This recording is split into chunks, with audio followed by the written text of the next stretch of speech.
Assalamualaikum warahmatullahi wabarakatuh. Halo anak-anak kelas 6 semua. Hari ini kita akan belajar tema 1, sub tema 2 tentang hewan sahabatku. Sebelum mulai belajar, kita berdoa terlebih dahulu ya. Berdoa dimulai.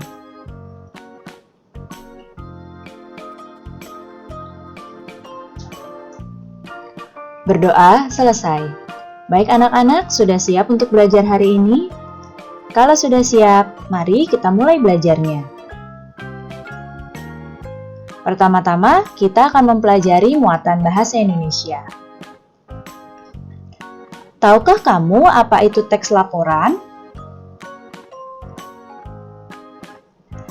Ya, teks laporan merupakan informasi yang disusun berdasarkan hasil pengamatan dengan tujuan untuk diinformasikan kepada banyak orang.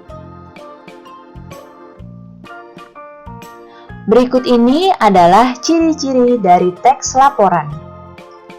Yang pertama, laporan memuat fakta atau hal yang sungguh-sungguh terjadi. Kemudian, laporan bersifat objektif. Hasil laporan juga harus ditulis secara lengkap. Dan laporan disajikan dengan kosakata baku, kalimat efektif, dan mudah dipahami.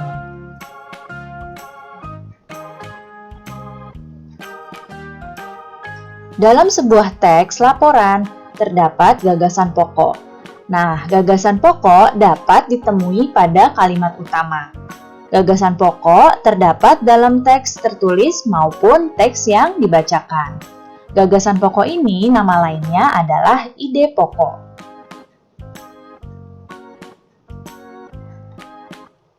Berikut ini adalah cara menentukan gagasan pokok dari teks lisan. Yang pertama, kalian dengarkan dengan seksama pembacaan teks oleh guru atau temanmu. Kemudian, selanjutnya, catatlah kata kunci dari tiap paragraf yang kamu dengarkan. Dan tentukan gagasan atau ide pokok tiap paragraf dari teks yang telah kamu dengarkan.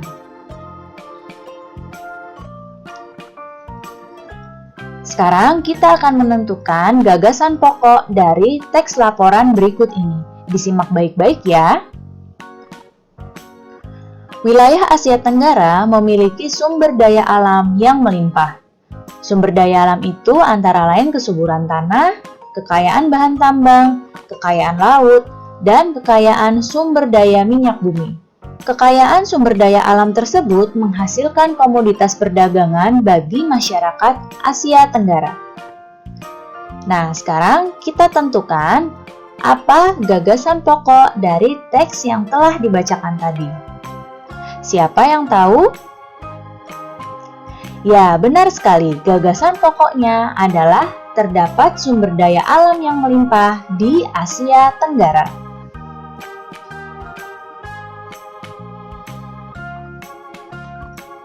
Sumber daya kesuburan tanah menjadi tumpuan kehidupan ekonomi dan perdagangan masyarakat Asia Tenggara. Sekarang kita akan mempelajari muatan IPS.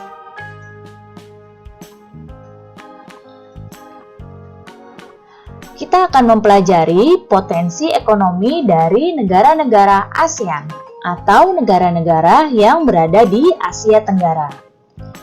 Yang pertama adalah Indonesia. Potensi ekonomi Indonesia adalah pada sumber daya alam, seperti hasil pertanian, perkebunan, tambang, minyak bumi, dan juga gas bumi. Kemudian Brunei Darussalam. Potensi ekonomi Brunei yaitu pada sumber daya minyak bumi dan gas buminya. Kemudian Malaysia. Potensi ekonomi Malaysia yaitu pada bidang pertanian, pertambangan, dan perindustrian. Selanjutnya, Filipina. Potensi ekonomi Filipina yaitu pada bidang pertanian dengan hasil seperti nanas, padi, kelapa, dan juga gula. Berikutnya, Singapura. Potensi ekonomi Singapura yaitu pada bidang perdagangan. Hal ini dikarenakan letak Singapura yang sangat strategis. Saat ini, Singapura menjadi negara transit teramai di Asia. Berikutnya, Thailand. Potensi ekonomi Thailand yaitu pada bidang pertanian, perkebunan, pertambangan, dan juga industri. Thailand sering disebut lumbung padi di Asia Tenggara. Selanjutnya, Vietnam. Potensi ekonomi Vietnam yaitu pada bidang pariwisata. Hal ini dikarenakan Vietnam memiliki bentang alam yang variatif. Selanjutnya, Laos. Potensi ekonomi Laos yaitu pada bidang pertanian dan juga kehutanan. Salah satu komoditas Laos adalah kayu. Berikutnya, Myanmar. Potensi ekonomi Myanmar yaitu pada bidang pertanian dan kehutanan. Salah satu komoditas dari Myanmar adalah padi dan kayu. Selanjutnya, Kamboja. Potensi ekonomi Kamboja yaitu pada bidang pertanian. Hasil pertanian Kamboja adalah padi dan karet.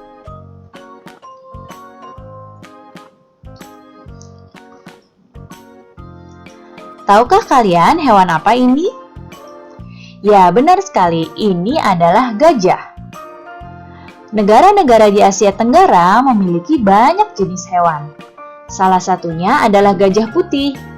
Nah, hewan gajah putih ini terdapat di beberapa negara seperti di Myanmar, Kamboja, dan juga Thailand. Sekarang kita akan mempelajari muatan IPA. Tahukah kamu cara perkembangbiakan dari gajah? Ya, gajah berkembang biak dengan cara melahirkan.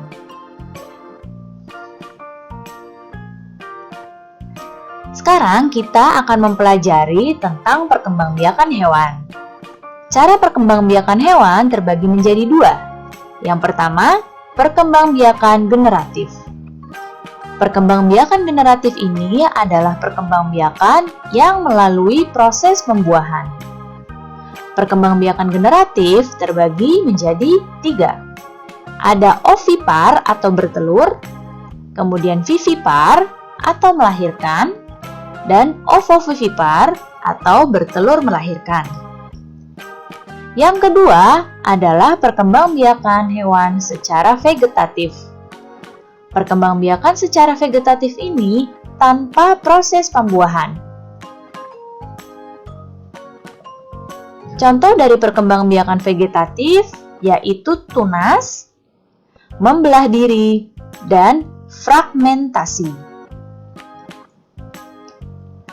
Sekarang kita akan mempelajari terlebih dahulu perkembangbiakan hewan secara generatif. Perkembangbiakan secara generatif terbagi menjadi tiga. Yang pertama adalah ovipar atau bertelur. Tahukah kamu hewan apa saja yang berkembang biak dengan cara bertelur? Ya, contohnya seperti ayam, katak, burung, ikan, kupu-kupu, dan juga buaya. Yang kedua, perkembangbiakan hewan secara vivipar atau melahirkan. Tahukah kamu apa contoh hewan yang melahirkan?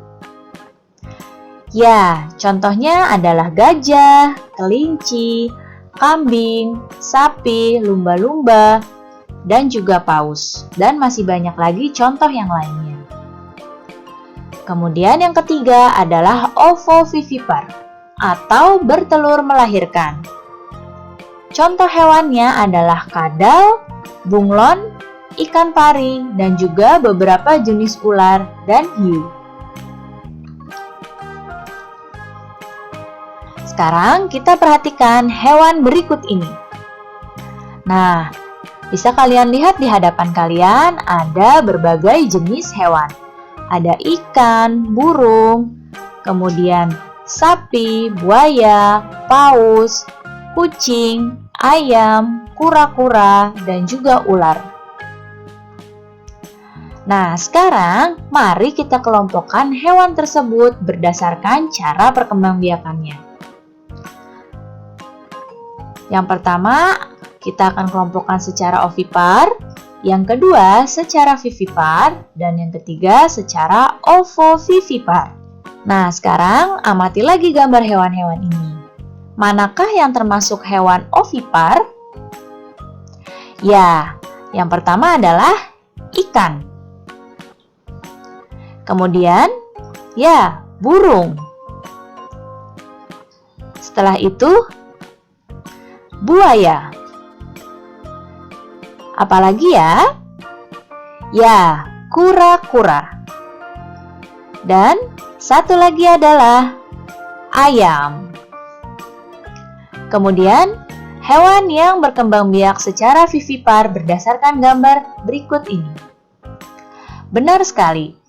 Contohnya adalah sapi. Dan juga kucing. Serta paus. Selanjutnya, hewan yang berkembang biak dengan cara ovovivipar. Ya, di sini tinggal satu ya gambarnya. Jadi, contohnya adalah ular. Nah, sekarang kita sudah mengelompokkan hewan-hewan ini. Kalian sudah paham ya?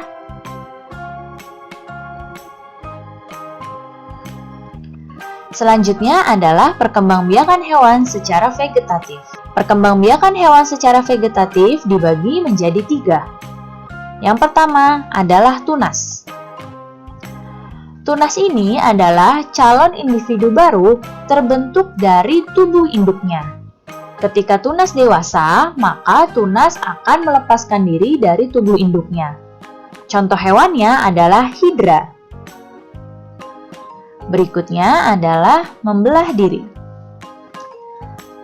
Membelah diri ini adalah tubuh hewan akan terbagi menjadi 2 bagian atau lebih. Contohnya amuba. Dan yang ketiga, cara perkembangbiakan secara fragmentasi.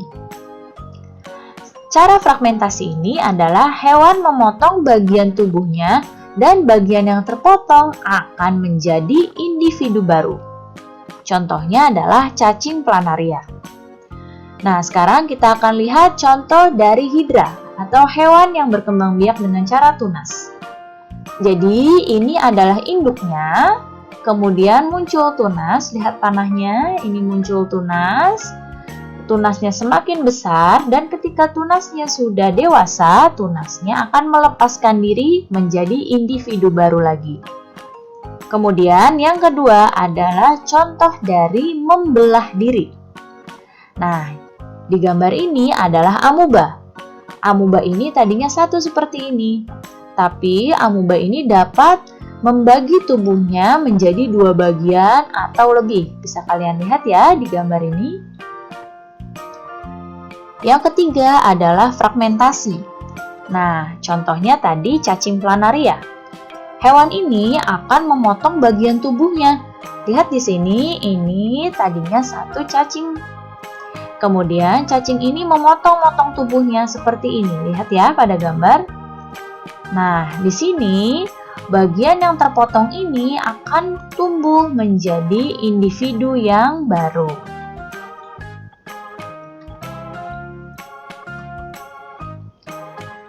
Sekarang perhatikan gambar yang ada di hadapan kalian. Pernahkah kalian melakukan kegiatan seperti gambar tersebut di kelas? Ya, kalian pasti pernah melakukannya ya ketika awal tahun pelajaran saat pemilihan ketua kelas. Nah, kalian tentu sudah rindu ya dengan kegiatan belajar di sekolah. Sekarang kita akan mempelajari muatan PPKN.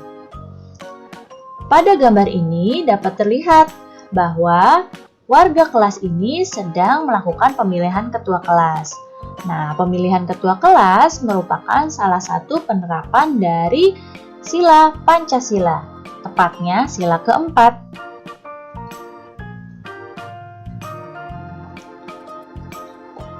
Sebagai warga negara Indonesia, hendaknya kita selalu menunjukkan sikap yang mencerminkan sila-sila Pancasila, karena Pancasila itu adalah dasar negara kita. Sekarang kita akan mempelajari nilai-nilai dari sila keempat dan sila kelima. Berikut ini adalah nilai dalam sila keempat. Yang pertama adalah kita tidak memaksakan kehendak kepada orang lain. Kemudian pada sila keempat ini nilainya adalah kita dapat mengutamakan musyawarah mufakat dalam menyelesaikan masalah. Berikutnya, mendengarkan pendapat anggota dalam musyawarah. Dan selanjutnya, kita harus melaksanakan hasil keputusan musyawarah dengan penuh tanggung jawab. Kemudian, selanjutnya nilai dalam sila kelima. Nah, nilai dalam sila kelima yang pertama adalah kita berusaha menolong orang lain sesuai dengan kemampuan kita.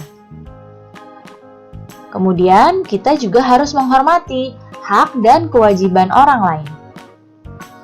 Berikutnya, kita dapat mengembangkan sikap adil terhadap sesama dan juga menghargai hasil karya orang lain.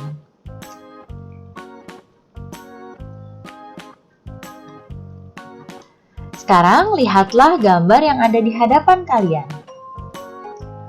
Pernahkah kamu melihat patung pada gambar ini? Ya, ini adalah patung Tugu Pak Tani. Patung ini terdapat di daerah Jakarta Pusat. Sekarang kita akan mempelajari muatan SPDP.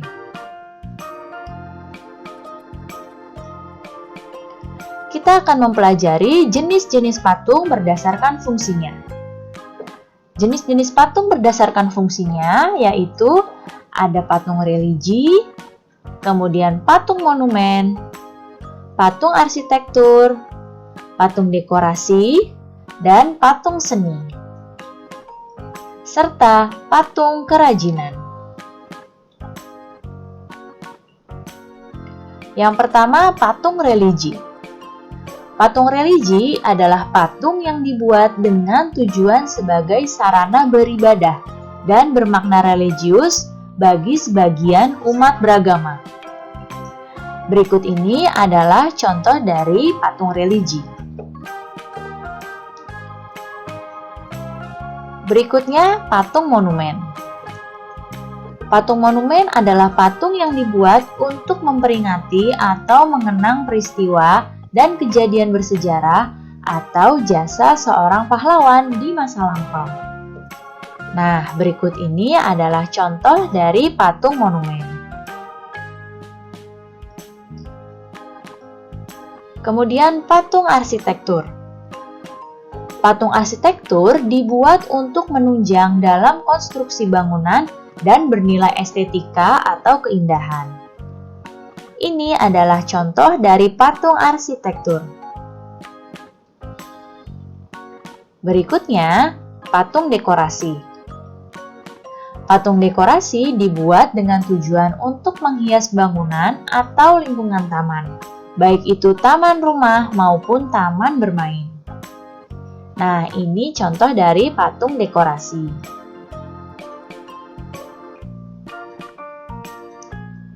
Kemudian patung seni.